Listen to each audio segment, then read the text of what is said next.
the point about being realistic with the disinvestment numbers, we'll come to that, but I want to take up Air India, possibly for you for the nth time, but please bear with me, just so that we get the whole context right. Fantastic move. There couldn't have been anything better.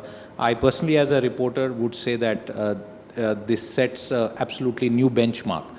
However, when it came to that very large portion of debt which the government has taken on itself, and I am relating it to what is happening in the insolvency and bankruptcy courts.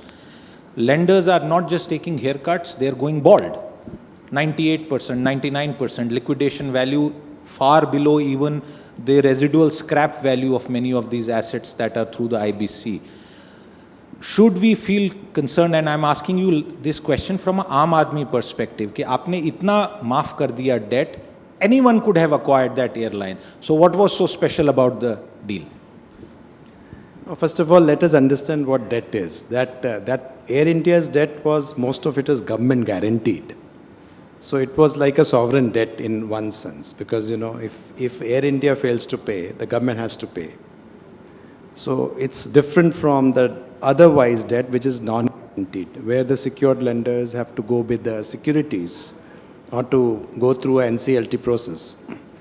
The second one is that we had actually come out with an open bidding. Our bid parameter was that you bid equity and debt together as enterprise value put together. So it was a debt which was obtained from the bid, not really fixed in one sense that we could have done better or we could have done more and so on. I think our previous time, it did not succeed. One of the point was that we were on the fixity of debt. The debt which is unsustainable has to be taken out. I mean, there's no doubt about it, because no underlying assets to it. So therefore, if you really say that, what we have really done is that the debt would have paid anyways. But what we have saved from this is, going forward, we don't have to put 20 crores a day as something which subvention which was going for Air India. So that's the big saving for the taxpayers' money. Absolutely, and I think people should take note of this.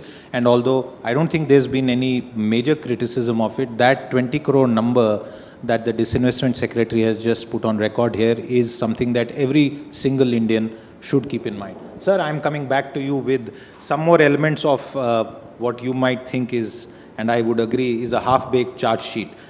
You are giving too much to capital expenditure.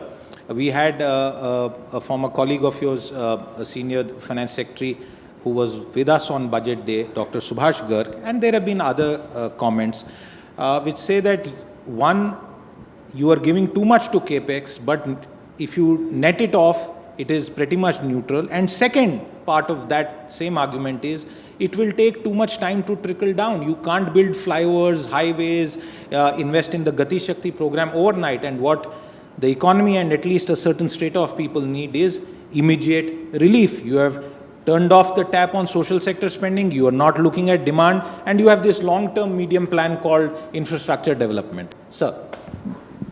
So first, if you look carefully at the budget numbers, there are the aggregate spending by the government has increased substantially on capital expenditure. There are certain offsetting reductions in one area, which is the National Highways Authority, whose borrowing next year will be lower than its borrowing in the current year.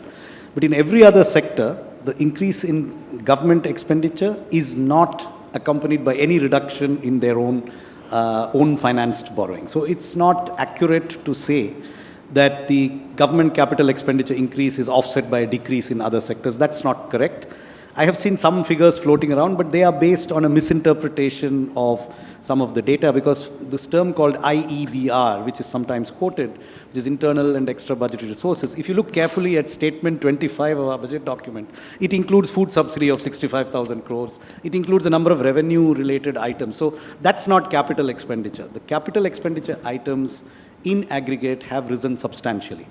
Now, coming to your second point of how quickly will this take effect, there are two components to the increase. One component is 1 lakh crores of rupees, which will be allocated to state governments. We had made a similar allocation in 2020-21 and in 21-22 of a smaller amount.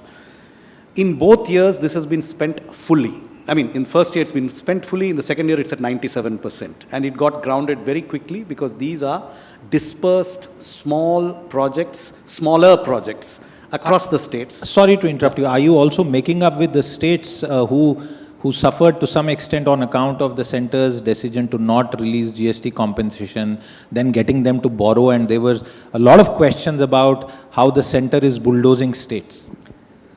Well, if you would like me to go to that, I can divert to that. If you, or you want the second part of your answer, or should I take this up first? Okay, you take the second part first, and then this Okay. we have enough time. So, Sir. yeah. So, and coming back to the central capital expenditure, there's a less than 20% increase. So 6.5 lakh crores from 5.5 lakh crores. That is a level of increase which existing projects can absorb. So I am pretty confident that you will actually see this capital expenditure get off the ground quickly. So now coming back to, has this got anything to do with the GST compensation? I think my colleague here can elaborate, but the states were not asked to borrow the amount. We borrowed the amount and gave it to them, and we borrowed it at our rate of interest, not their rate of interest. And they will not be repaying those loans. Those loans will be repaid from the compensation cess that is going to accrue. So there is no debt burden to the states from the GST back-to-back borrowing. So that's not accurate to say that it's a burden on the states. They have in fact got the same amount of cash this year that they would have got at a 14% full compensation payment. So they've got the entire cash, and if it had been through compensation, they would have got it on March 31st. They got it in October. So they've had 6 months of extra cash flow with which to ramp up expenditure in this pandemic year.